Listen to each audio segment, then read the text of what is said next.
Hello મિત્રો, મારી આ યુટ્યુબ ચેનલમાં આપ સર્વનું હાર્દિક સ્વાગત છે। આજે આપણે પ્રોજેક્ટ પ્રવૃત્તિ બુક ધોરણ 3 અને તેમાં આપેલી પ્રવૃત્તિ નંબર 26 તેનું નામ છે ચાલો શું જમવાનું બનાવીએ। આગળ જોઈએ। લીંબુ કે કાચી કેરીનો શરબત કે અન્ય ભોજન સામગ્રી તૈયાર કેવી રીતે થાય છે તેનું અવલોકન કરો અને તેમાં શું શું સામગ્રી વપરાય છે તેની યાદી બનાવવાની છે। ઘરેથી કોઈ એક ભોજન સામગ્રી કે જેમ કે તીખો રોટલો, વઘારેલો રોટલો, પૌવા, તીખી ભાખરી, હાંડવો, અથાણું, મેથીના થેપલા, દૂધીના મૂઠિયા, કચોરી, મગ મસાલા, વઘારેલા કે ફણગાવેલા મગ જેવી વિવિધ ખાદ્ય સામગ્રી લાવી શાળામાં મિત્ર સાથે બેસીને ભોજન કરો। તો અહીં ભોજનનું નામ છે દાળ ભાત। ભોજન તૈયાર કરવામાં વપરાતા સાધનોની યાદી: તપેલું, કૂકર, વઘારની વાડકી, ડોયો, ઢાંકણ, ભાતિયું, વાડકો, બ્લેન્ડર, ડોયો, સાણસી વગેરે। અને ભોજનમાં વપરાતી સામગ્રીની યાદી: તો તેમાં ચોખા, મીઠું, પાણી, હળદર, મરચું, ગોળ, રાઈ, હિંગ, દાળ, લીંબુ વગેરે। આગળ છે ભોજનનું નામ શીરો।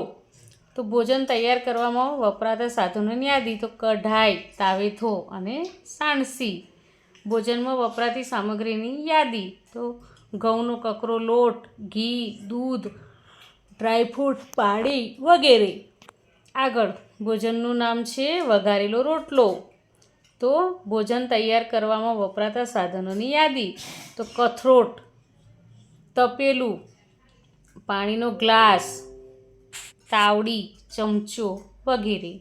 ભોજનમાં વપરાતી સામગ્રીની યાદી: તો મકાઈનો લોટ, હળદર, મીઠું, હિંગ, રાઈ, જીરું, છાશ, તેલ, કાંદા વગેરે।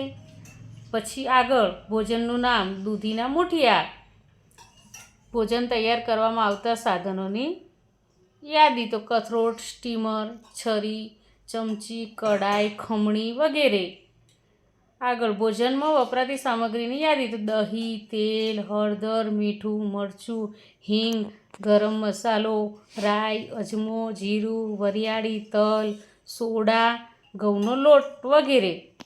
આગળ ભોજનનું નામ તીખી ભાખરી। તો ભોજન તૈયાર કરવામાં વપરાતા સાધનોની યાદી: તો તવી, તાવેથો, આદણી, વેલણ, તાસક વગેરે। ભોજનમાં વપરાતી સામગ્રીની યાદી: ભાખરીનો લોટ, હળદર, મીઠું, મરચું, તેલ, પાણી વગેરે। પછી આગળ ભોજનનું નામ વઘારેલી ખીચડી। ભોજન તૈયાર કરવામાં વપરાતા સાધનોની યાદી: તો તપેલી, તાવેથો, ઢાંકણ, સાણસી, ભાતિયું। પછી ભોજનમાં વપરાતી સામગ્રીની યાદી: ચોખા, દાળ, તેલ, મરચું, મસાલો, રાઈ, જીરું, પાણી, મીઠું વગેરે। તો અહીં આપણી પ્રવૃત્તિ પૂરી થાય છે। તો મિત્રો, તમને આ વિડીયો ગમ્યો હોય તો લાઈક, શેર અને સબસ્ક્રાઈબ ચોક્કસથી કરજો। Bye bye.